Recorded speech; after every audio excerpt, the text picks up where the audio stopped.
Hello friends, welcome to my channel. আজকে আমি রান্না করব মুগ ডাল দিয়ে ফুলকপি।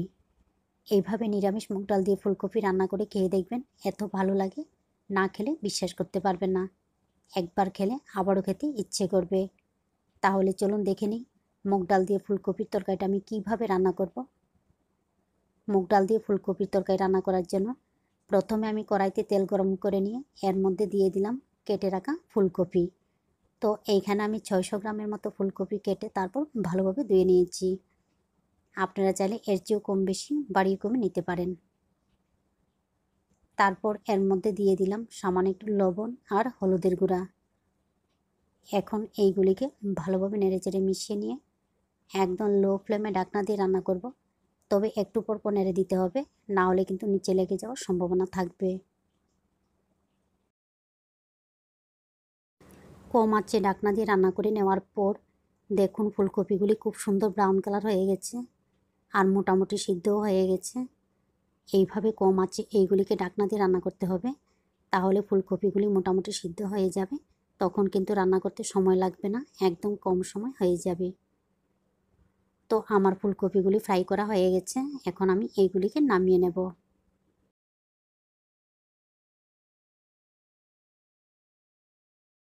একই কড়াইয়ের মধ্যে দিয়ে দেব ধুয়ে রাখা মুগ ডাল। এইখানে আমি 1 কাপের মতো মুগ ডাল ভালোভাবে ধুয়ে তারপর জল ঝরিয়ে নিয়েছি। তো ডালটিকে ভালোভাবে ধুয়ে জলটা ঝরিয়ে নিতে হবে। এখন এইগুলিকে নেড়েচেড়ে হালকা ফ্রাই করে নিতে হবে। অনবরত নাড়াচাড়া করে নিতে হবে, না হলে কিন্তু পুড়ে যাওয়ার সম্ভাবনা থাকবে। প্রায় 40 থেকে 45 সেকেন্ড কম আঁচে এইগুলিকে নেড়েচেড়ে নেওয়ার পর দেখুন ডালের কালারটা হালকা একটু চেঞ্জ হয়ে গেছে। তবে ডালগুলিকে কিন্তু একদম ব্রাউন কালার করে ফ্রাই করবেন না, না হলে কিন্তু সিদ্ধ হতে অনেক সময় লাগবে। হালকা ডালের কালারটা চেঞ্জ হয়ে গেলে এবারে এর মধ্যে দিয়ে দিলাম জল। এইখানে আমি প্রায় 4 কাপের মতো জল দিলাম। তবে ডালগুলিকে কিন্তু প্রেশার কুকারে সিদ্ধ করবেন না। প্রেশার কুকারে সিদ্ধ করলে ডালটা একদম গলে যায়, তখন কিন্তু ফুলকপি দিয়ে রান্না করলে ভালো লাগে না। এরপর এর মধ্যে দিয়ে দিলাম পরিমাণ মতো লবণ। এখন চুলার আঁচটা বাড়িয়ে দিয়ে ডালের জলটা ফোটা পর্যন্ত অপেক্ষা করতে হবে।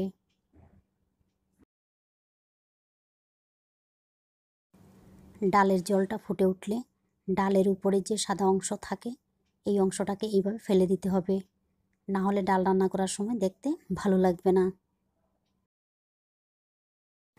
এখন এইগুলিকে কম আঁচে ঢাকনা দিয়ে প্রায় 70 থেকে 80% সিদ্ধ করে নেব। প্রায় 20 মিনিটের মতো কম আঁচে ঢাকনা দিয়ে সিদ্ধ করে নেওয়ার পর দেখুন ডালগুলি প্রায় 70% সিদ্ধ হয়ে গেছে। তবে ডালগুলিকে কিন্তু বেশি সিদ্ধ করবেন না, বেশি সিদ্ধ করলে ডালটা গলে যাবে, তখন কিন্তু ভালো লাগবে না।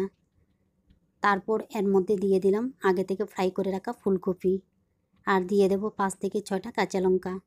কাঁচা লঙ্কাগুলিকে আমি মাঝখান দিয়ে কেটে নিয়েছি।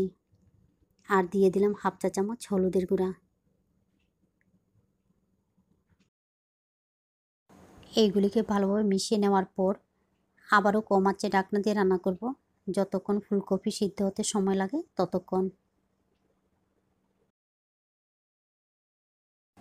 প্রায় 10 থেকে 12 মিনিট কম আঁচে এইগুলিকে আবারও ঢাকনা দিয়ে রান্না করে নেওয়ার পর আমার ফুলকপিগুলি সিদ্ধ হয়ে গেছে আর ডালগুলি সিদ্ধ হয়ে গেছে, তবে গলে যাবে না। ঠিক এইভাবে থাকলে ভালো লাগে।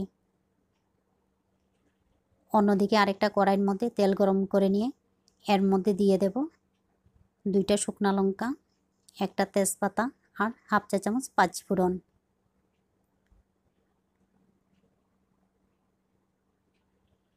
এইগুলিকে হালকা ব্রাউন কালার করে নেড়েচেড়ে নেওয়ার পর এর মধ্যে দিয়ে দেব 1 চা চামচ আদা বাটা।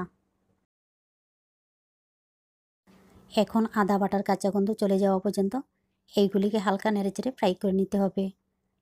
আপনারা চাইলে এর মধ্যে 2টা কাঁচা লঙ্কা বাটাও ব্যবহার করতে পারেন।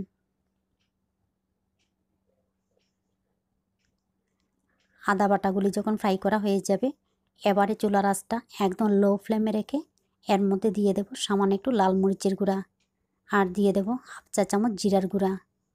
লাল মরিচের গুঁড়াটা যদি পছন্দ না করেন তাহলে শুধু কাঁচা লঙ্কা দিয়ে কিন্তু এই তরকারিটা রান্না করতে পারেন। প্রায় 6 থেকে 7 সেকেন্ড এইগুলিকে নাড়াচাড়া করে নেওয়ার পর এর মধ্যে দিয়ে দিলাম সিদ্ধ করে রাখা ডাল।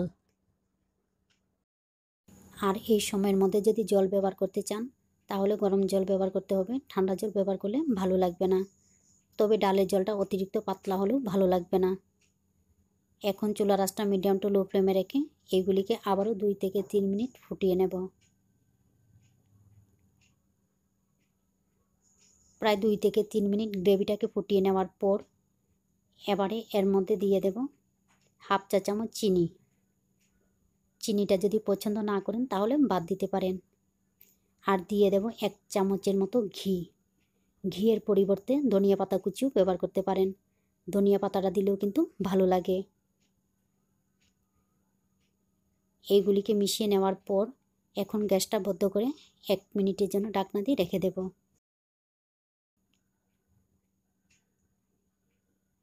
1 মিনিট পর ফিরে আসলাম। আমার ফুলকপি দিয়ে ডাল রান্না সম্পূর্ণ রেডি। এইভাবে নিরামিষ ফুলকপি দিয়ে ডাল রান্না করে খেয়ে দেখবেন, ভালো লাগে। একবার খেলে আবারও খেতে ইচ্ছে করবে। আমার এই মুগ ডাল দিয়ে ফুলকপি রান্না যদি আপনাদের ভালো লেগে থাকে তাহলে অবশ্যই লাইক, শেয়ার এবং সাবস্ক্রাইব করবেন।